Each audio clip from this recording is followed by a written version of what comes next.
Hello! Welcome to Agri channel. This video is prepared to help you on your licensure examination for agriculturist journey. This is a 100 question and answer for the subject Agricultural Economics and Marketing. We will give you an ample time to answer or you may pause this video. Are you ready, future Agri? Good luck! Question number 1. Economics may be defined as A. The study of activities involving money and exchange transactions among people. B. The study of the allocation of scarce resources to the production and distribution of goods and services. C. The study of wealth. D. The study of men in their ordinary business life, earning and enjoying a living. E. All of the above.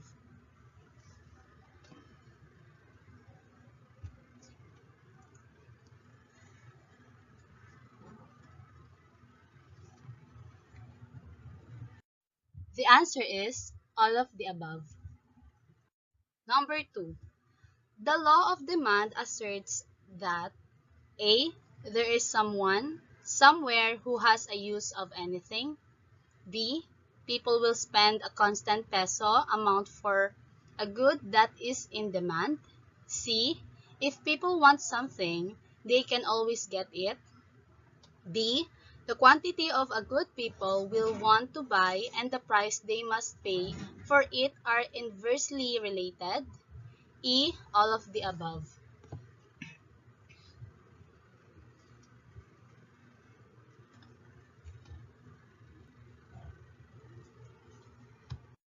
The answer is the quantity of a good people will want to buy and the price they must pay for it are inversely related.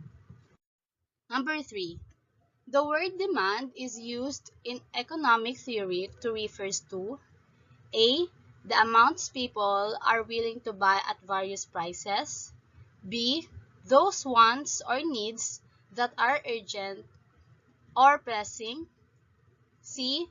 Needs of both household and business firms. D. Wants are economic in character rather than social, cultural, or spiritual. Or E. All of the above.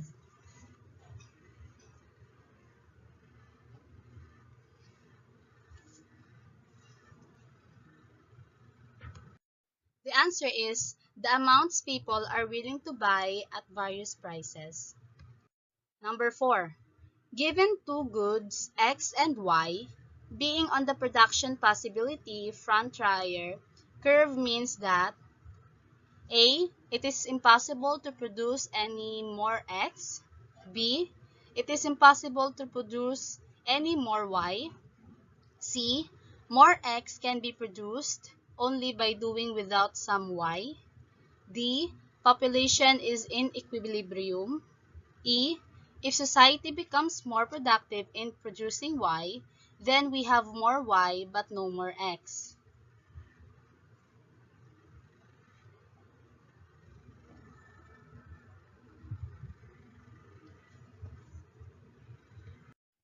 The answer is more X can be produced only by doing without some Y.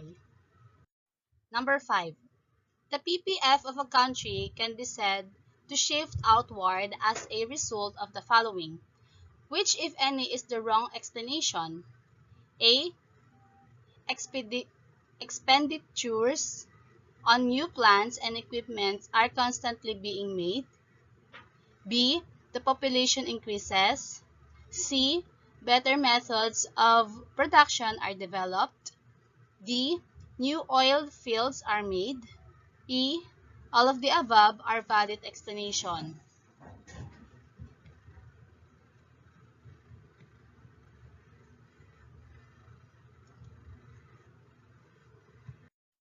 The answer is all of the above are valid explanation. Number 6. Shift in the PPF results from A. Unemployment. B. Inflation. C. Changes in production techniques. D. Changes in the combination of goods produced. E. Changes in consumers' taste.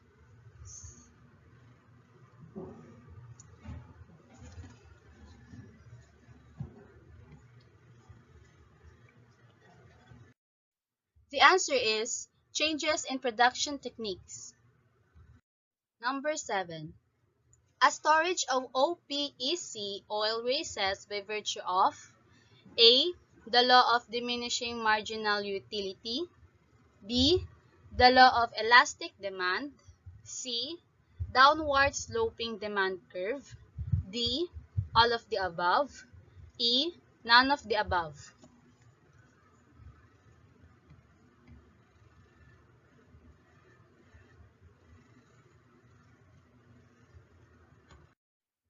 The answer is downward sloping demand curve. Number 8. An increase in the price will tend to lower quantity demanded because A. Suppliers will supply only the smaller amount. B. Some individuals will no longer purchase the good. C. Individuals cut back their purchases of the goods. D. A and B. Or E. B and C.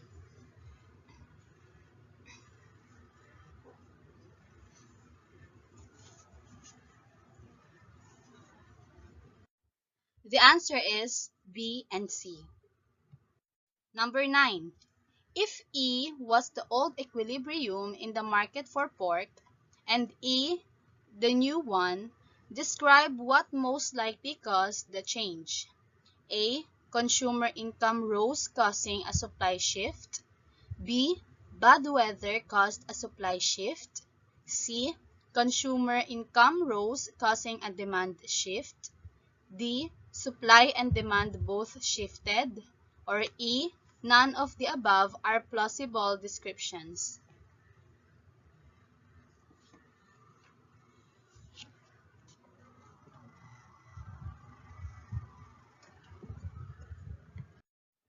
The answer is consumer income rose causing a demand shift.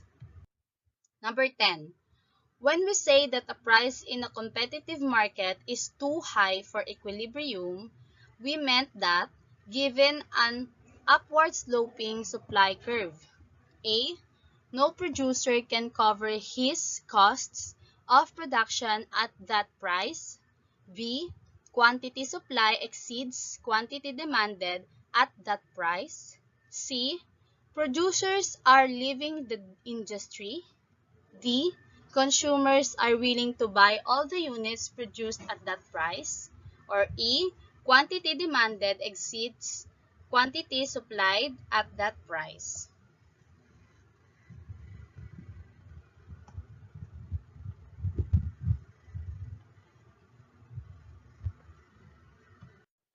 The answer is quantity supply exceeds quantity demanded at that price. Number 11. A drought will probably A. Cause rice suppliers to move up along their supply curves to a higher price. B. Induce greater demand for rice, yielding a higher price. C. Cause people to reduce their demand. D. Induce upward and leftward shifts in rice supply curve. E. Lower the price of the substitutes of rice.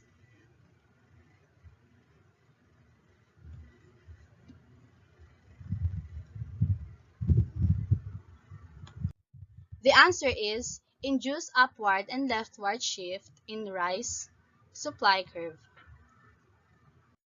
Number 12. Which of the following statements is incorrect assuming an upward sloping supply curve? A. If supply shifts to the left and demand remains constant, equilibrium price will rise. B. If demand shifts left and supply increases, equilibrium price will rise. C. If supply shifts right and demand shifts left, equilibrium price will fall. D. If demand shifts right and supply shifts left, price will rise. E. If supply shifts right and demand remains constant, equilibrium will fall.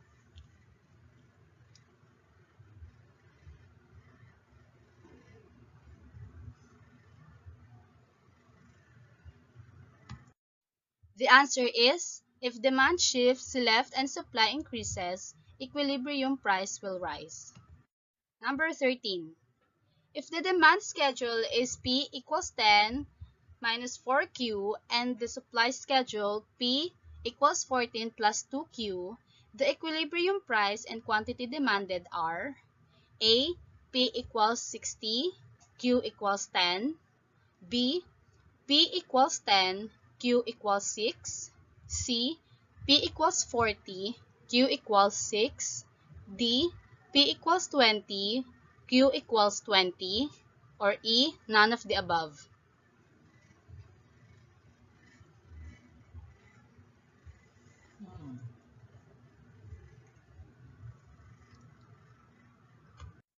The answer is P equals 60, Q equals 10. Number 14. Supply of a given good will be affected by A. Change in the demand for the good, B. A change in the consumer preference, C. A change in the technology with a resultant effect on the cost of production, D. Introduction of new consumers into the market, E. None of the above.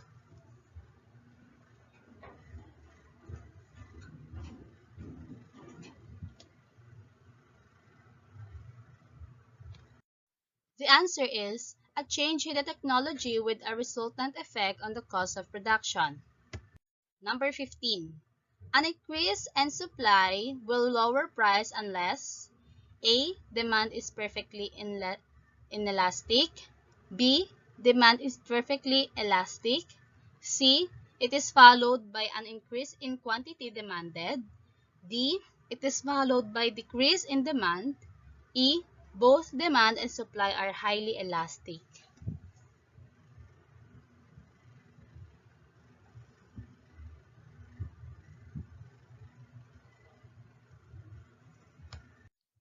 The answer is demand is perfectly elastic.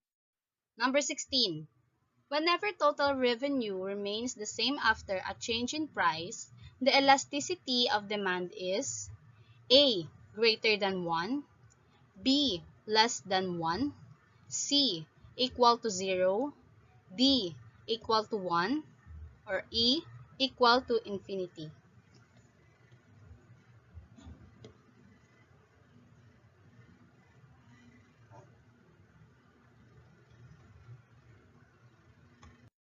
The answer is equal to 1. Number 17. If a very small change in the price of good causes a huge change in the quantity demanded, the demand for the good is A. Perfectly elastic, B. Relatively elastic, C. Unit elastic, D. Relatively inelastic, or E. Perfectly inelastic.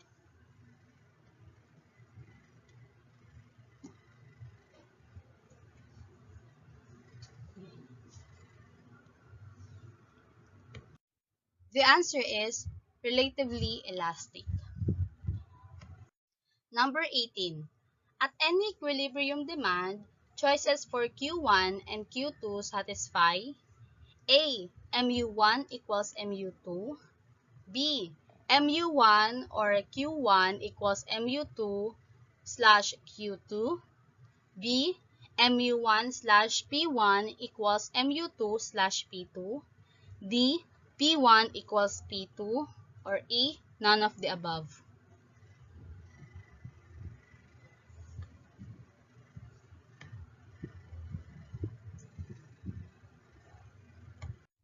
The answer is MU1 slash P1 equals MU2 slash P2. Number 19. If the good is inferior, then A.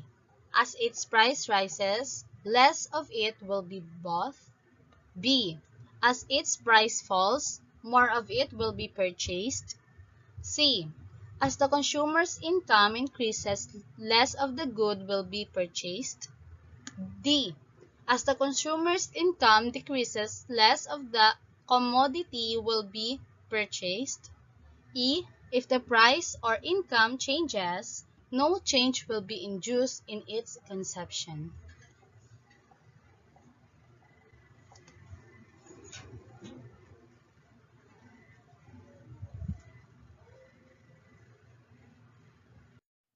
The answer is, as the consumer's income increases, less of the good will be purchased. Number 20. To be in equilibrium, to maximize satisfaction, the consumer must A. Purchase no inferior goods. B. Equalize the marginal utilities of the last unit produced of every commodity. C. Be sure that the prices of all commodities are proportional to their total utilities. D. Be sure that the price of each good is equal to the marginal utility of money. Or E. Allocate income so that the last centavo spent on each good gives the same amount of marginal utility as the last centavo spent on every other good.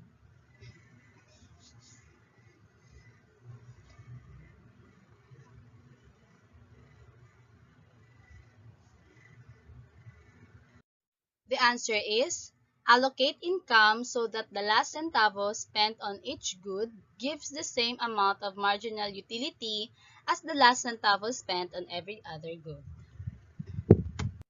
Number 21. If I get 8 units of total utility TU from 2 oranges, 6 of TU from 3 oranges, and 5 of TU from 4 oranges, I obey the law of diminishing marginal utilities because A. 8 minus 6 greater than 6 minus 5. B. 4 minus 3 equals to 3 minus 2. C. TU greater than MU. D. MU greater than TU. Or E. MU equals TU.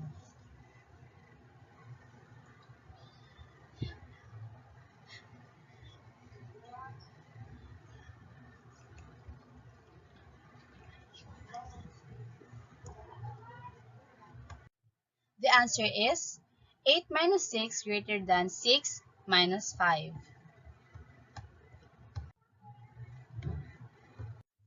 Number 22. The price of good X is 1.50 and that of good Y 1 pesos. A particular consumer who evaluates the marginal utility of Y to be 30 units and is in equilibrium with respect to purchase of X and Y must consider the marginal utility of X to be A. 15 units, B. 20 units, C. 30 units, D. 45 units, or E. None of the above.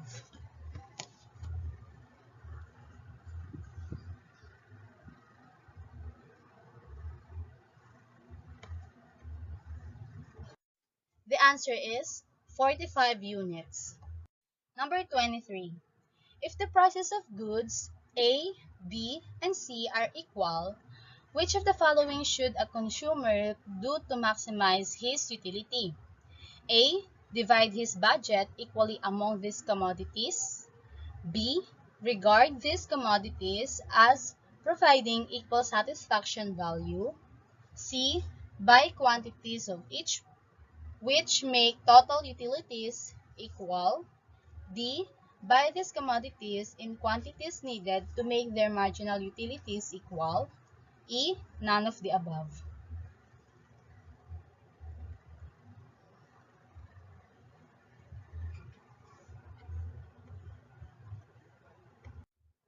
The answer is, buy these commodities in quantities needed to make their marginal utilities equal.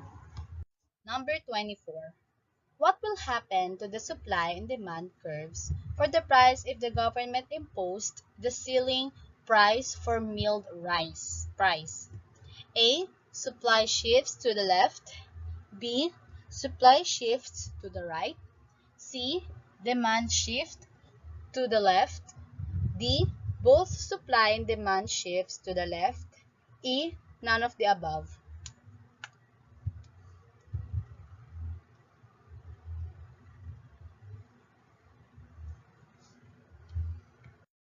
The answer is none of the above. Number 25. The government imposes a 50% increase in agricultural wage. How will this affect the price of rice? A. Price remains the same. B. Price decreases because of increase in supply. C. Price increases because of increase in demand. D. Price increases because of the shortage. E. None of the above.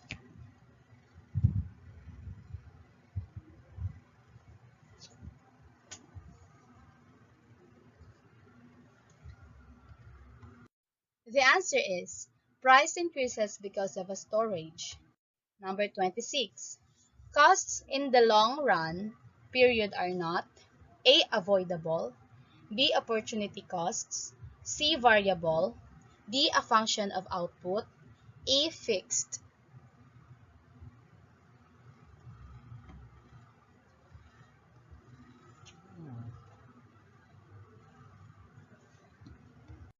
The answer is fixed.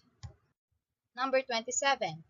If marginal costs lie below the average cost, then A. Average total cost must be falling.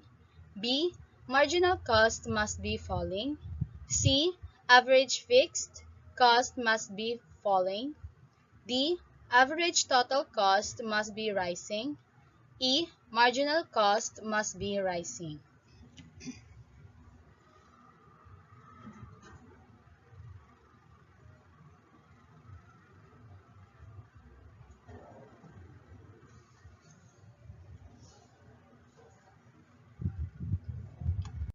The answer is average total costs must be falling. 28. A production functions A is the relationship between physical inputs and the costs of the inputs. B is a technological relationship between the quantity of inputs employed and the QTY of output produced. C is a sociological relationship between the society and the environmental affected by the production. D is the same as the law of variable proportions.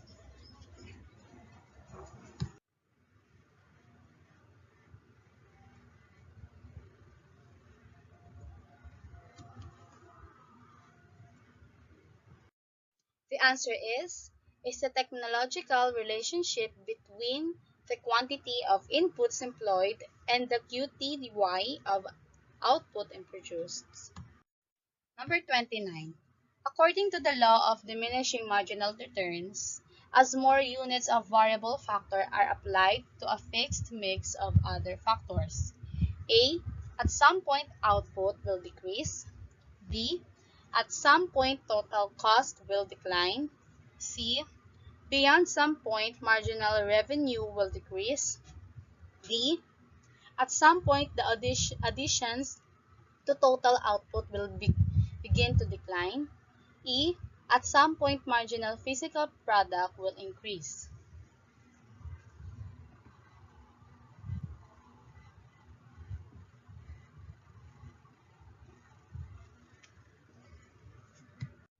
The answer is at some point the additions to total output will begin to decline.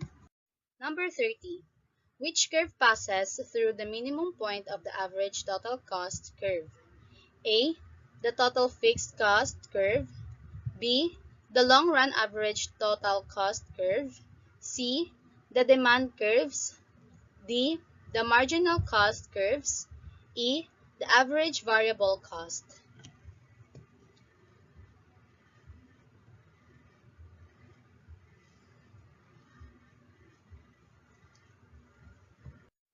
The answer is the marginal cost curve. Number 31. The cost that does not vary with the quantity of output that a firm produces is A. Total variable cost. B. Total cost. C. Average variable cost. D. Average fixed cost. E. Total fixed cost.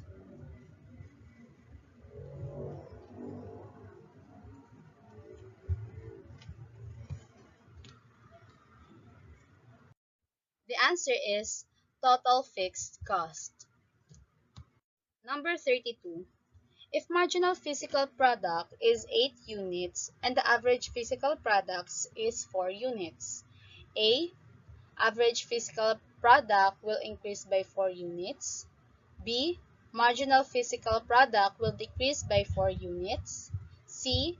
Marginal physical product will decrease by 2 units and average physical product will increase by 2 units.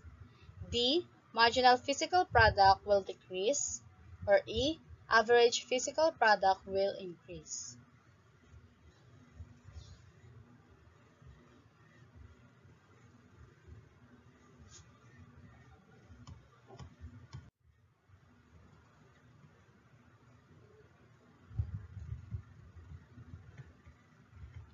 The answer is average physical product will increase. Number 33. Which of the following will not change with the level of output? A. Total costs. B. Total variable cost. C. Marginal cost. D. Total fixed cost. Or E. Average cost.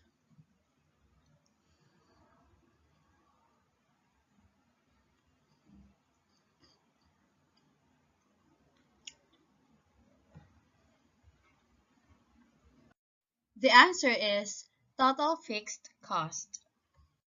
Number 34. A change in a firm's fixed cost. A. Will change the TVC curve. B. Will change the AVC curve. C. Will change the MC curve. D. Will change the AFC curve.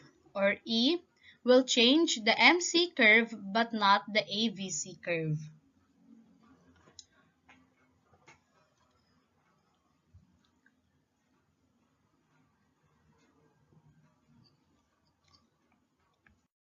The answer is will change the AFC curve.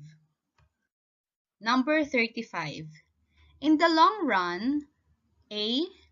All of a firm's resources are available. B. New technology cannot be introduced. C. At least one of the firm's resources cannot be varied. D. None of the firm's resources are variable.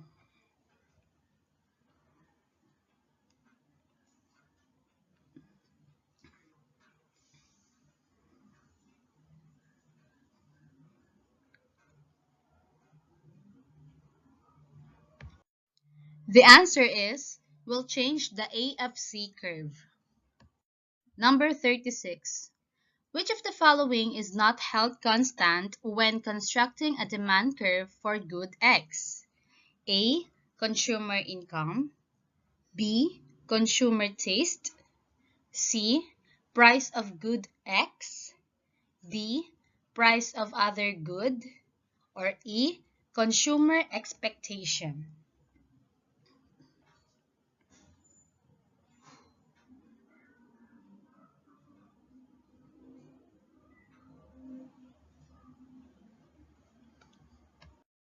The answer is price of good X.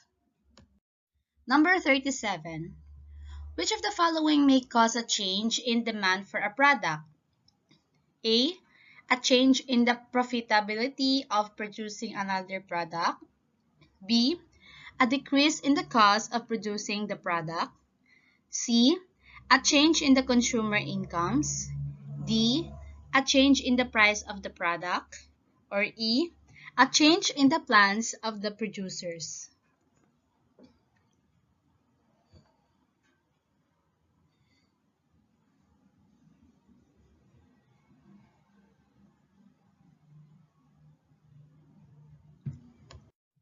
The answer is a change in the consumer incomes.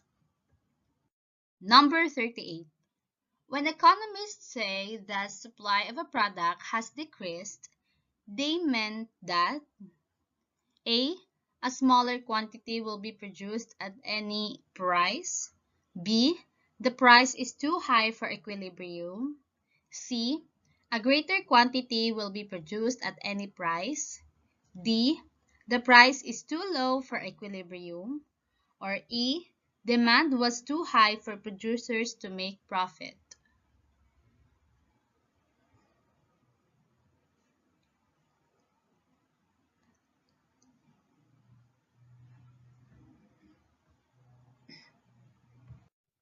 The answer is a smaller quantity will be produced at any price. Number 39. In which of the following statements are the term demand, supply, quantity demanded, and quantity supplied used correctly? A. Changes in demand and supply cause changes in the EQM price. B. If the demand rises, supply rises. C. Oranges are cheaper in Florida and demand is greater in Florida. D. When the quantity demanded exceeds supply, the EQM price will rise. Or E. All these choices are correct.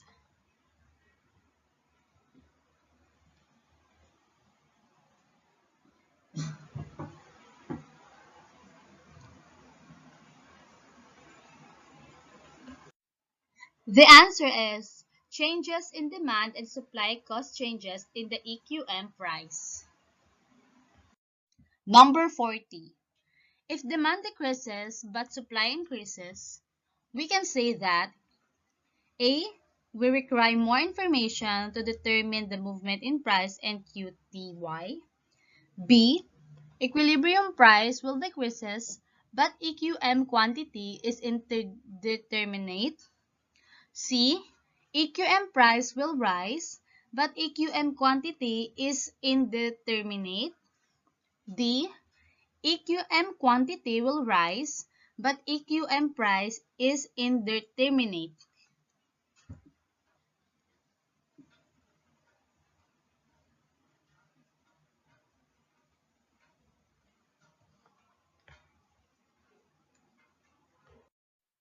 The answer is equilibrium price will decrease but EQM quantity is indeterminate. Number 41. Assume the demand for watermelon is downward sloping. An increase in price from 30 pesos to 40 pesos. A.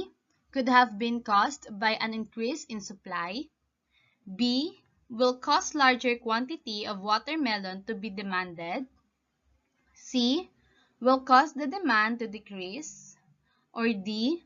Will cause a smaller quantity of watermelons to be demanded.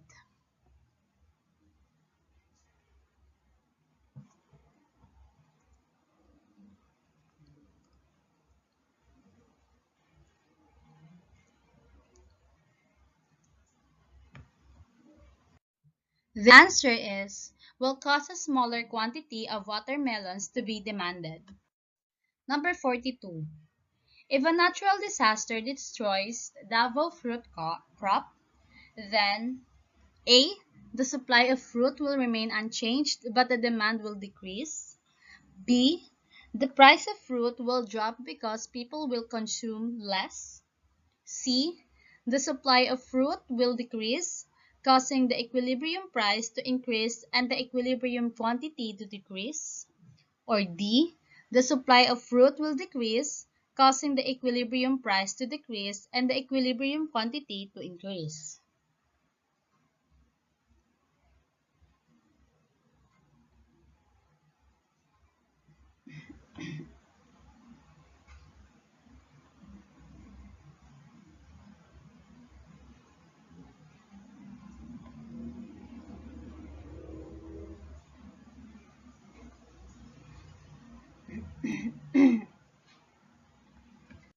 The answer is the supply of fruit will decrease, causing the equilibrium price to increase and the equilibrium quantity to decrease. Number 43. If beer and pretzels are complementary goods, then an increase in the price of beer, all other things equal, will result in A. A decrease in the demand for pretzels. B. A decrease in the demand for beer. C. An increase in the demand for pretzels. Or D. An increase in the quantity demanded of beer.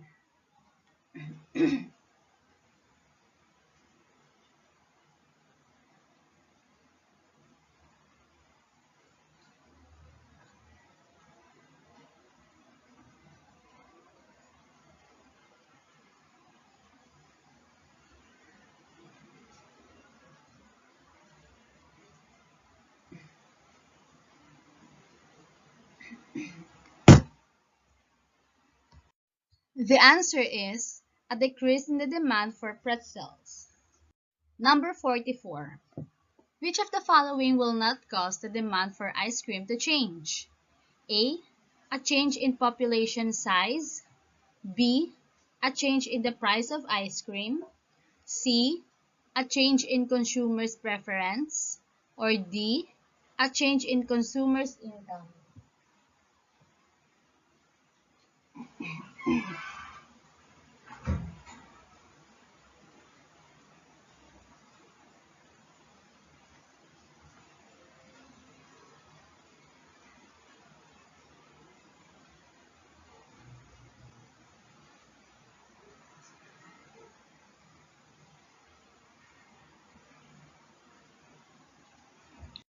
The answer is a change in the price of ice cream.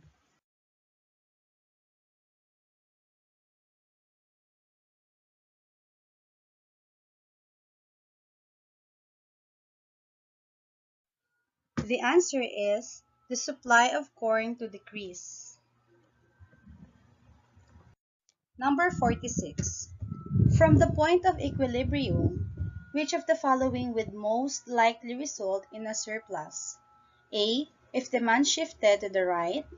B. If the government kept price greater than the EQM price. C. If the supply shifted to the left. D. If the government kept the price below the EQM price. Or E. If the QTY demanded was greater than the QTY supplied.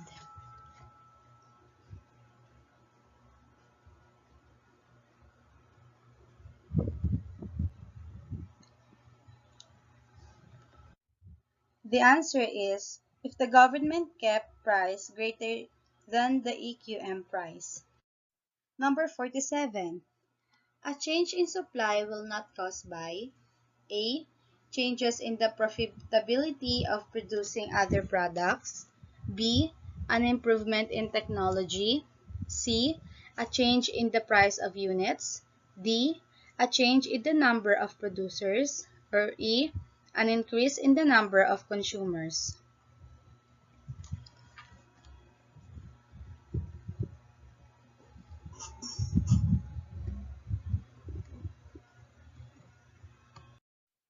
The answer is an increase in the number of consumers. Number 48. If an increase in the price of product X causes a decrease in the demand for the product Y, we can conclude that A. They are substitute. B. The price of Y will increase. C. There are complements. D. The quantity supplied for Y will increase.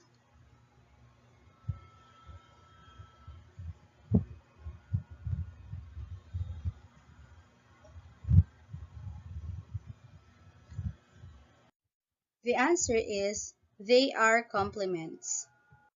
Number 49. When economists say the demand for a product has increased, they mean that A. Consumers are willing and able to purchase more at any given price. B. The demand curve has shifted to the left. C. Consumers would be willing and able to pay less to receive the same quantity.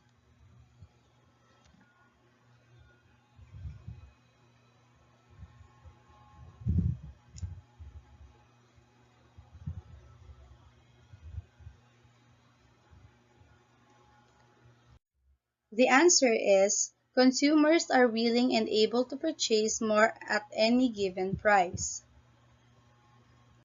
Number 50. Which of the following is held constant when constructing a PPF for the economy? A. the combination of goods purchased, B, the opportunity cost, C, the number of resources, or D, the amount of goods produced.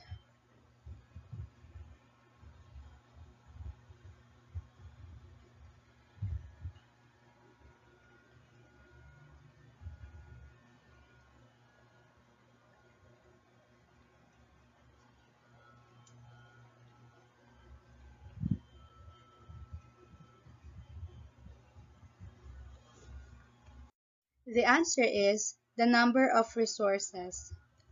Number 51. If society begins by producing 3 units of X and 4 units of Y, then changes production so that it is now producing 4 units of X and 4 units of Y, and we know that the quantity of resources was unchanged and that technology did not change, then A. Society has moved along the PPF. B. Resources were being fully utilized and 3 units of X and 4 units of Y. C. 3 units of X and 4 units of Y is a combination that is best represented by a point inside the PPF. Or D. 3 units of X and 4 units of Y is a combination that is best represented by a point outside of the PPF.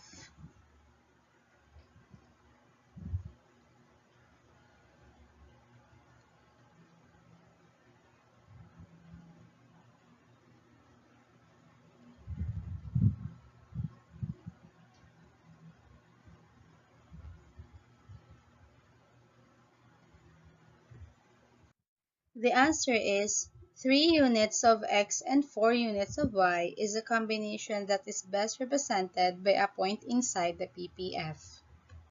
Number 52. Opportunity costs is A. The amount of money an individual would have been willing to pay for a good but didn't have to pay at the market price. B. The amount of money that an individual must pay for the good that he wants most.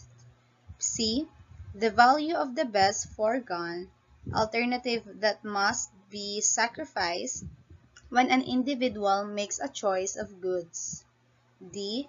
The amount of income earned during a period of time that worker is employed.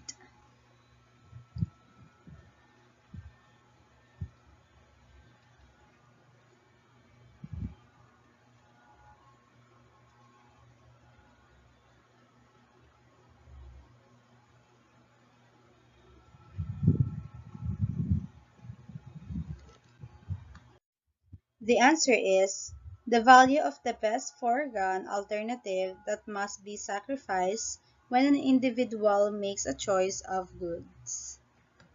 Number 53. Which of the following is most basic to economics?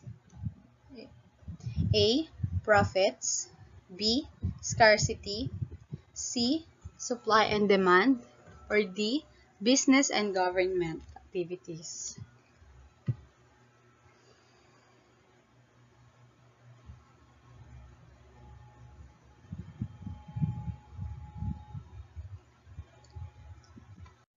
The answer is scarcity. Number 54. A positive non-zero price for a good means A. The good is scarce. B. There is a shortage. C. The good is in surplus. Or D. None of the other choices.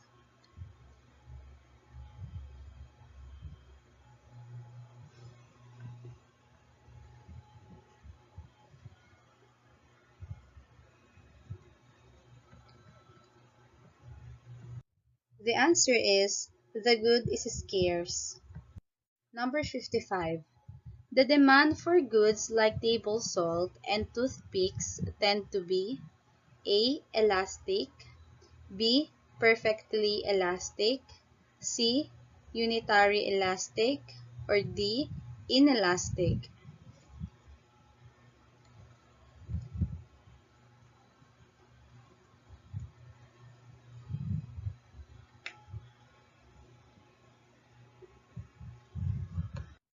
The answer is inelastic. Number 56. Total revenue will decrease if price A. Rises and demand in elastic. B. Rises and demand is unit elastic. C. Falls and demand is elastic. D. Falls and demand is unit elastic. Or E. Rises and demand is elastic.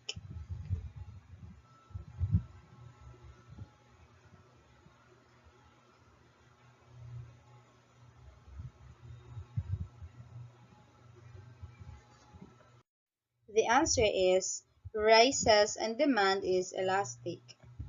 Number 57. If demand is inelastic, a change in the price A. Will change the quantity in the same direction. B. Will change total revenue in the same direction. C. Will change total revenue in the opposite direction. D. Will not change quantity. Or E. Will not change revenue.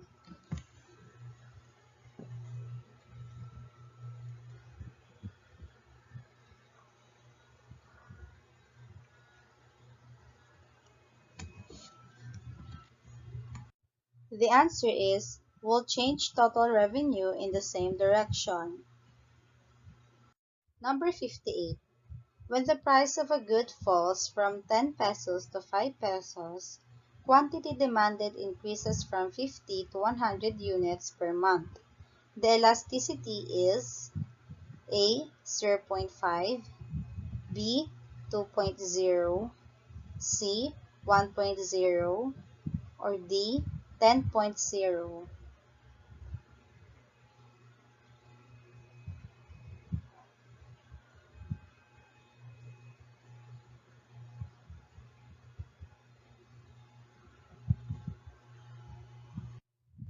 The answer is 1.0.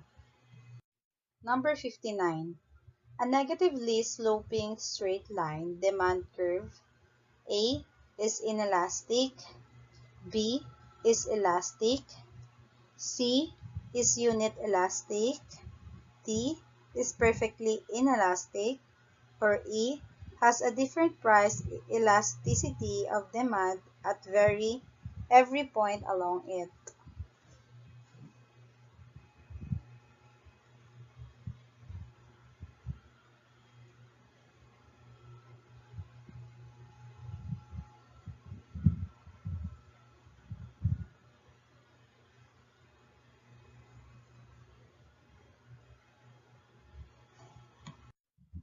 The answer is has a different price elasticity of demand at every point along it.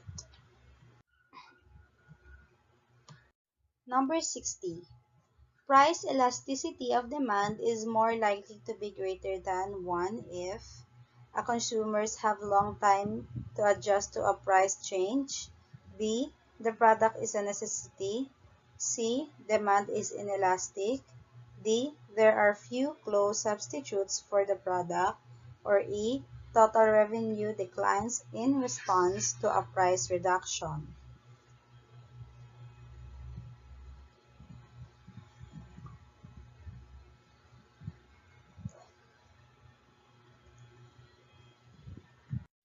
The answer is consumers have long time to adjust to a price change. Number 61. If price increases from 6 pesos to 8 pesos and quantity demanded decreases from 18 to 12, the price elasticity is A. 0.467, B. 1.4, C. 2.14, D. 5, or E. 5.0.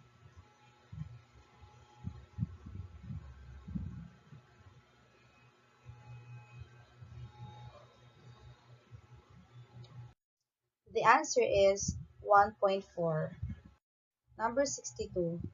The local public transportation system raised rates and was surprised to be faced with declining revenues. What is true? A. The demand for public transportation is elastic. B. The demand for public transportation is inelastic. C. The demand for public transportation is positively slow. Or D. The demand for public transportation is unitary elastic.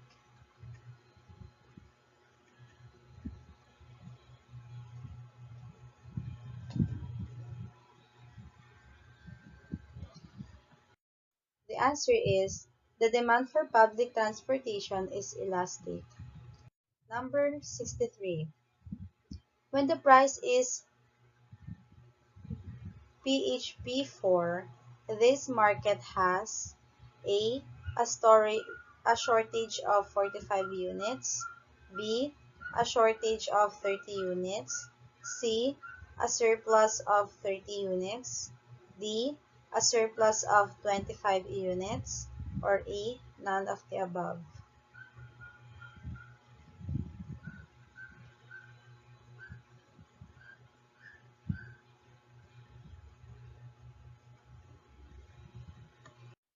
The answer is a shortage of 30 units.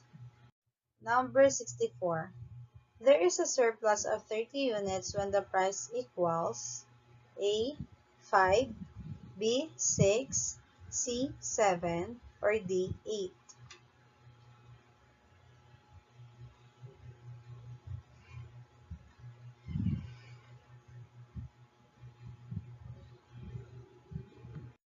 The answer is 8. Number 65. This market is in equilibrium when the price equals A. 5, B. 6, C. 7, D. 8.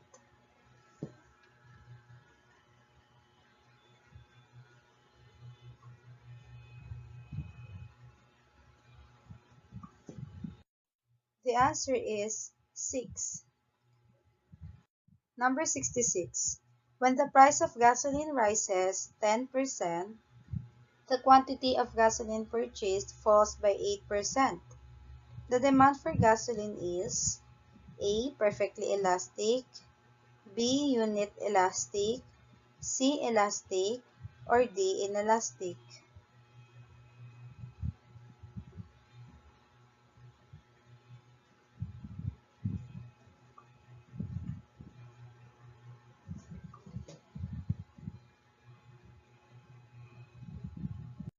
The answer is inelastic. Number 67. The satisfaction that a person receives from the consumption of goods is called A. Budget constraints, B. Consumer surplus, C. Income, or D. Utility.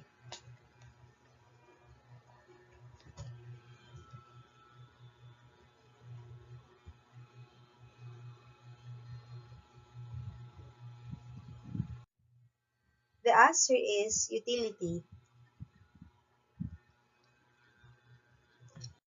Number 68.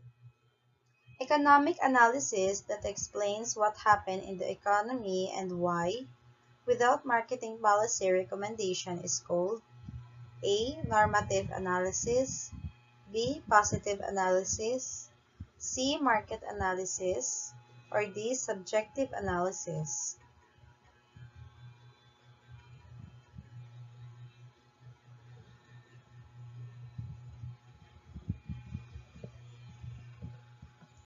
The answer is market analysis. Number 69. Ultimate consumption of the division of labor. A. Specialization, B. Trade, C. Self-sufficiency, or D. Autarky.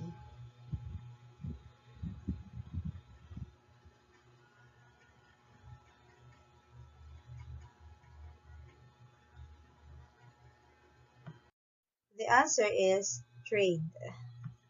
Number 70.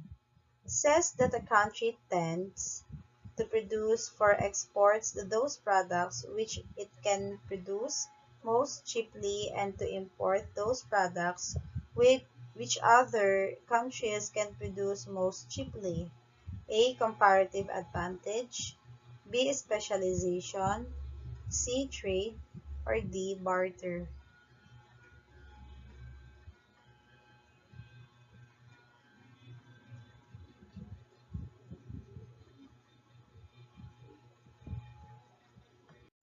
The answer is comparative advantage.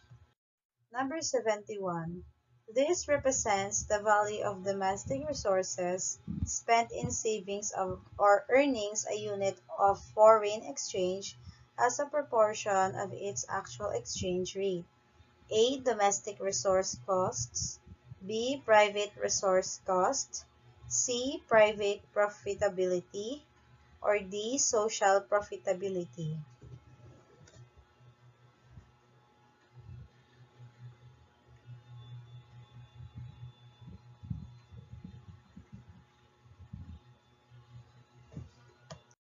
The answer is domestic resource costs. Number 72. The domestic cost ratio, or DCR, is divided with the to come up with the resource ratio, or RCR. A. Actual exchange rate. B. Shadow exchange rate. C. Domestic currency value. Or D. Foreign currency value.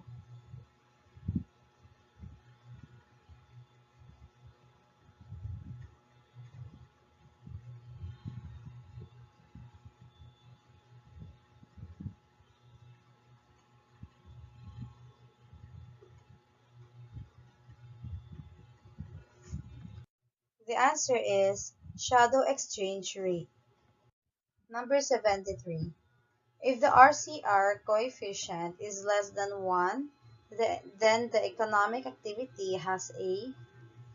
Comparative advantage, B. Comparative disadvantage, C. Neutral advantage or disadvantage, or D. Cannot tell.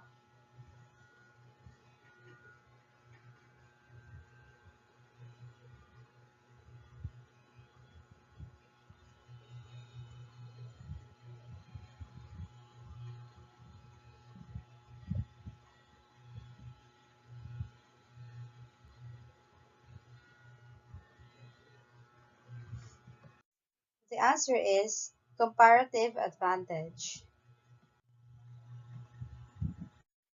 Number 74.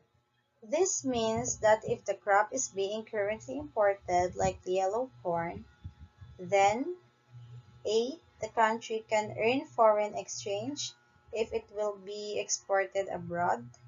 B. The country can save foreign exchange by producing the product domestically. C. The country has no choice but to sell the product to ASEAN countries. Or D. The country has to join WTO to be competitive.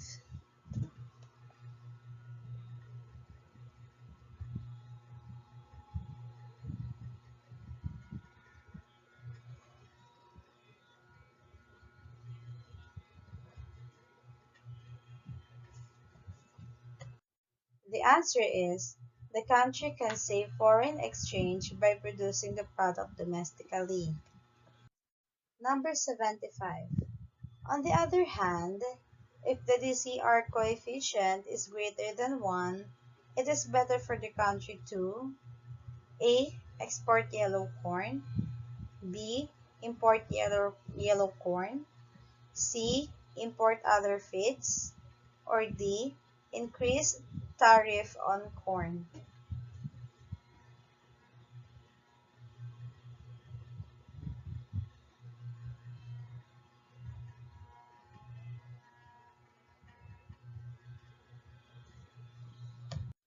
The answer is import yellow corn. Number 76. Tariff is imposed to A. An imported commodity, B. An exported commodity, C. Persons, or D. In finished goods only.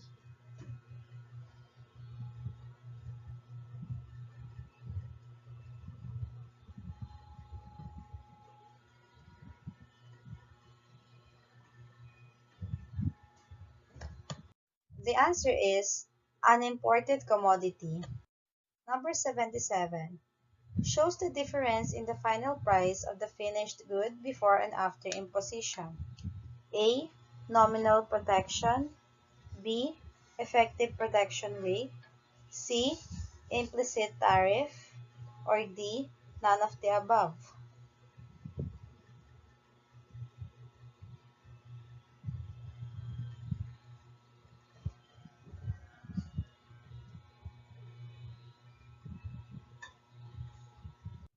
The answer is nominal protection. Number 78. Shows by how much the value added in the industry can exceed the value added in the absence of protection. A. Nominal protection. B. Effective protection rate. C. Implicit tariff. Or D. Government protection.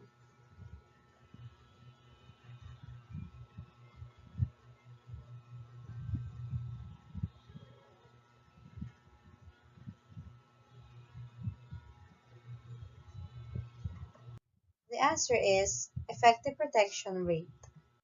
Number 79. The effective protection rate or EPR includes the tariff on A. Finished good, B. Intermediate inputs, C. Luxury products, or D. Both A and B.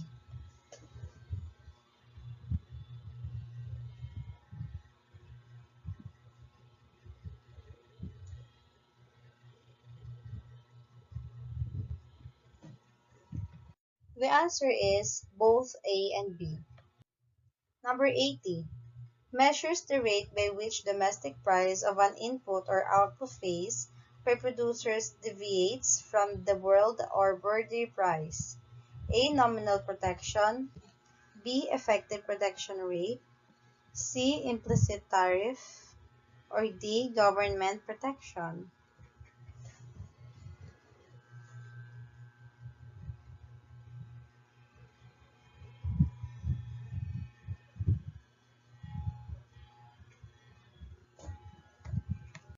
The answer is implicit tariff.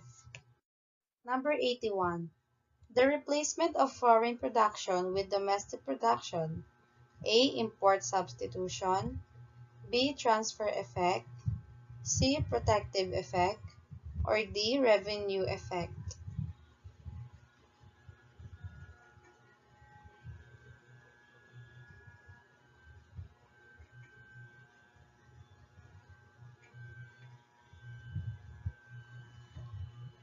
The answer is import substitution. Number 82. The additional economic rent paid to the pre-existing domestic producers plus the rent paid to new producers above their supply curve. A. Import substitution. B. Transfer effect. C. Consumption effect. Or D. Revenue effect.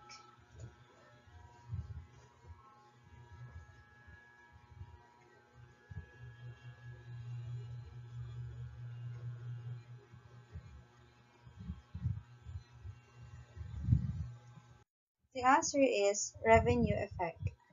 Number 83. The size of the protective effect is determined by the A. Elasticity of supply. B. Elasticity of demand. C. Income elasticity of demand. Or D. Cross price elasticity of demand.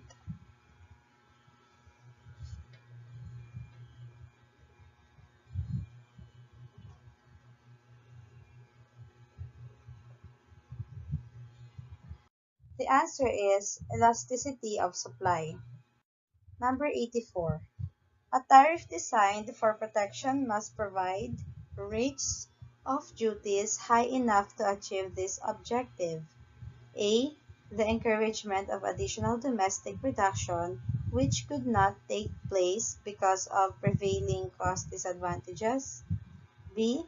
Create a home market for the production. C. Increase the labor share to national income. Or D. Increase employment.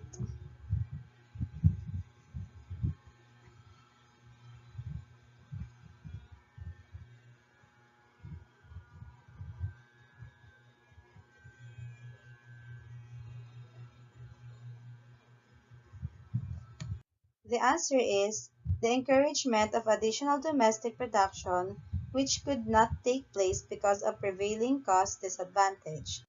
Number 85. A direct source of monopoly profit: A. Non-tariff barriers, B. Quota, C. Tariff, or D. Dumping.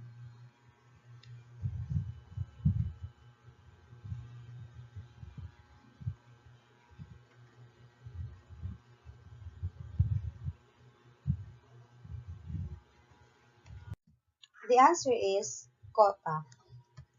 Number 86.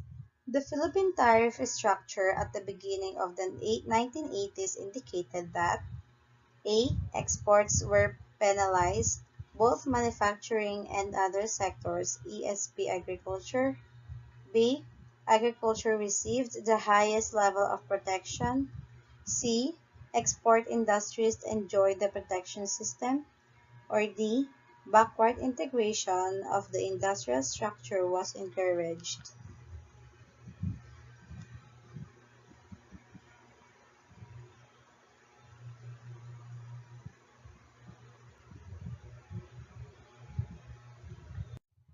The answer is exports were penalized, both manufacturing and other sectors, CSP agriculture. Number 87. The case for the protection of infant industries rests on the assumption of A. Efficiency, B. Inability, C. Latent comparative advantage, or D. Revenue gain.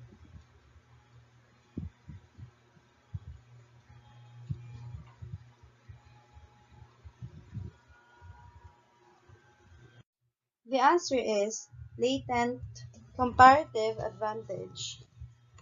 Number 88.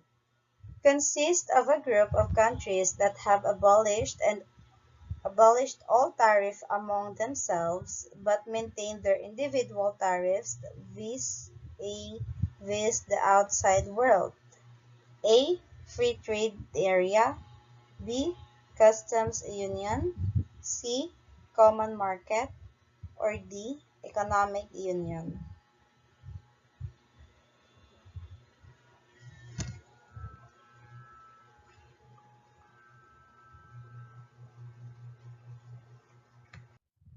The answer is free trade area. Number 89. Final adjustments made by authorities to settle imbalances in the balance of payment. A. Compensatory financing. B. Official settlement. C. Devaluation. Or D. Borrowing.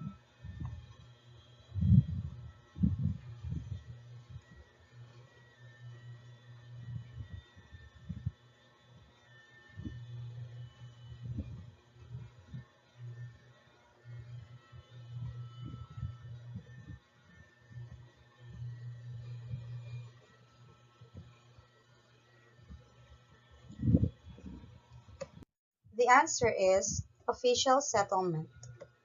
Number 90. Otherwise known as the invisible account in the BOP.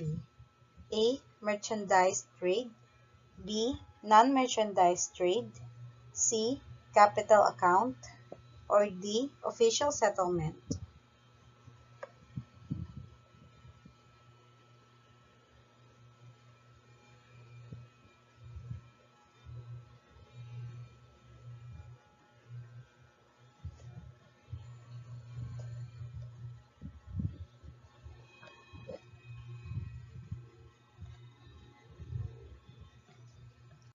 The answer is non-merchandise trade. Number 91. Depreciation is an expenditure switching approach. Thus, it has to be accompanied with what kind of policy? A.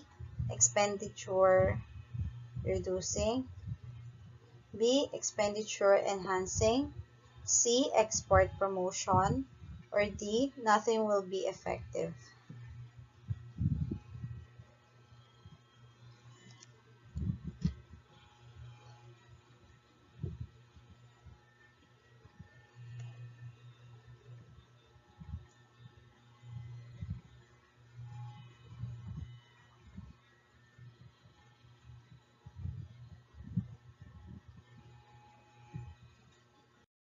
The answer is expenditure reducing. Number 92. With depreciation, A. Exports will become cheap in the eyes of the foreign buyers. B. Exports will become more expensive. C. Imports will become more expensive domestically. Or D. All of the above. Or E. Both A and C.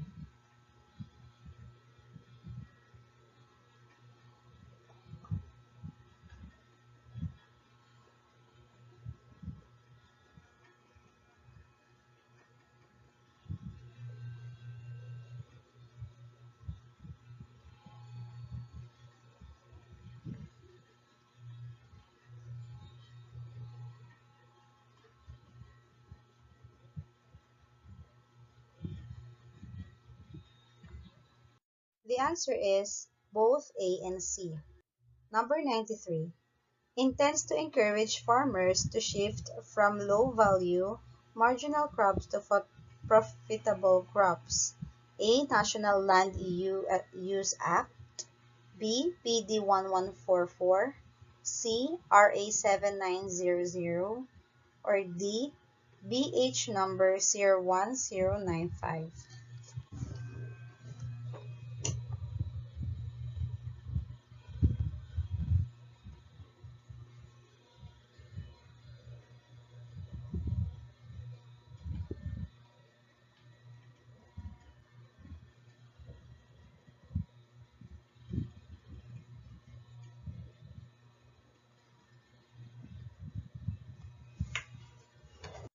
The answer is RA 7900. Number 94. Establish the National Committee on Biosafety of the Philippines or NCP. A. Biosafety Guidelines. B. RA 3601. C. EO 430. Or D. HB number 01095. Thank you for leaving my kayak alone.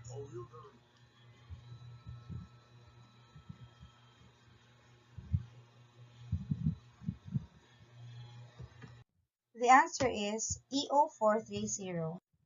Number 95. Consolidation and update of all existing laws on IPR.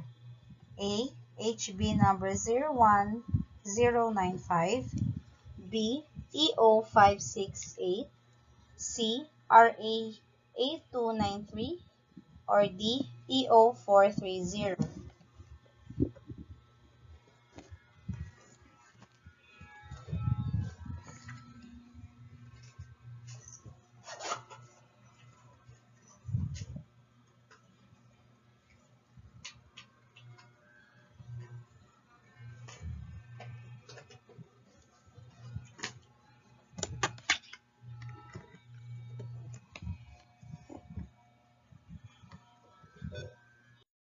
The answer is RA 8293.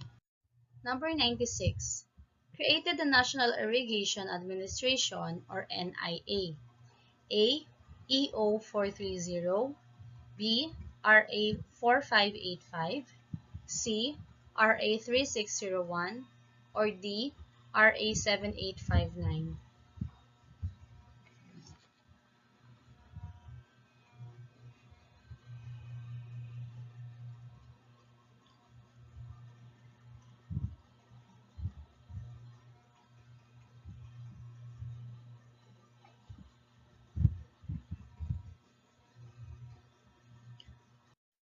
The answer is RA 3601.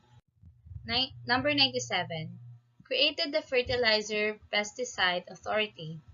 A. PD 552. B. PD 218. C. PD 1144. Or D. PD 1702.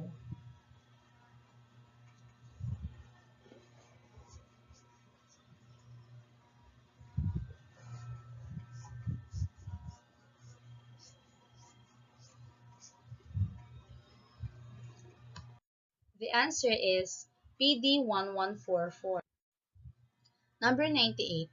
Seeks to convert trade protection for rice in the form of quantitative restrictions or QR to ordinary customs duties by 2005. A. Senate Bill number 1519. B. National Land Use Act. C. RA 8178. Or D. PD 4658.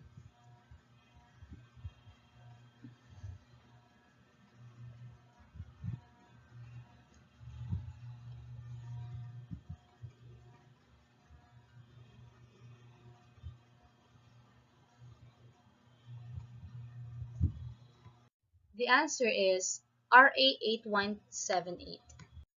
Number 99. Otherwise known as the Rural Bank Act. A. RA 337. B. RA 4586. C. RA 2568. D. RA 8954.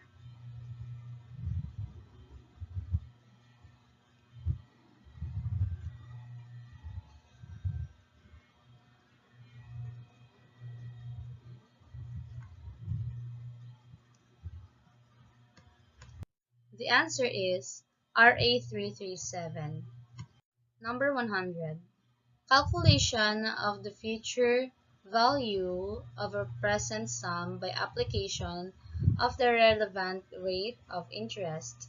A. Discounting. B. Compounding. C. Rediscounting. Or D. Accounting.